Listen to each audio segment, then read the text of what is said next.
Welcome to my channel Vaishu's English Hub. For more videos, hit the subscribe button and press the bell icon. Hello friends, இன்னைக்கு ஒரு டிஃப்ரெண்டான topic பார்க்க போறோம். என்ன டாபிக்னு கேக்குறீங்களா? Couples fight. Husband and wife fight எப்படி இங்கிலீஷ்ல பண்ணா எப்படி இருக்குன்னு பார்க்கலாம்.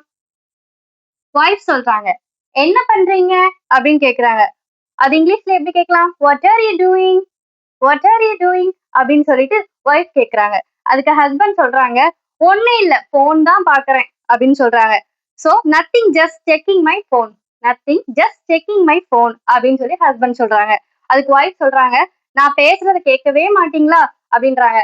So while we are speaking to our husband, mostly they are seeing on the phone, no? So that's same situation happened here. So நான் பேசுறத கேட்கவே மாட்டீங்களா அப்படின்னு சொல்றாங்க. அது இங்கிலீஷ்ல எப்படி சொல்லணும்? Don't you even listen when I talk? Don't you even listen when I talk? அப்படின்னு சொல்லி கேக்குறாங்க. அதுக்கு ஹஸ்பண்ட் சொல்றாங்க, கேக்குறேன் இல்ல, நான் தான் கேட்டுட்டு இருக்கேன்ல, சொல்லு அப்படின்னு சொல்றாங்க. சோ ஐ am listening அப்படின்னு சொல்லி ஹஸ்பண்ட் சொல்றாங்க. ஐ am listening அப்படின்னு சொல்றாங்க. அதுக்கு ஒய்ஃப் சொல்றாங்க, எப்பவும் போன் தான் முக்கியம், எப்பவும் உங்களுக்கு போன் தான் முக்கியம் அப்படின்னு சொல்றாங்க. அதுக்கு phone is always more important அப்படின்னு சொல்லி இங்கிலீஷ்ல சொல்றாங்க.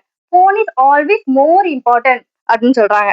அதுக்கு ஹஸ்பண்ட் சொல்றாங்க, சரி சாரி அப்படின்னு சொல்றாங்க. சரி இந்த மன்னிச்சிரு, சாரி அப்படின்றாங்க. அதுக்கு ஓகே சாரி அப்படின்னு சொல்லி இந்த கன்வர்சேஷன் முடியுது. இப்போ பாத்தீங்களா எவ்வளவு டிஃபரெண்ட்? பாத்தீங்களா, நம்ம டெய்லி யூஸ் பண்ற வேர்ட்ஸ் கூட இங்கிலீஷ்ல பேசலாம். சோ ஒரு ப்ரோ டிப் கொடுக்கேன். ஹஸ்பண்ட் ஒய்ஃபுக்கு ஃபைட் வராம இருக்கணும் அப்படின்னா இங்கிலீஷ்ல பேசுங்க, இங்கிலீஷ்ல சண்டை போடுங்க, அவ்வளவுதான். For more different interesting daily usage sentence, please subscribe our channel.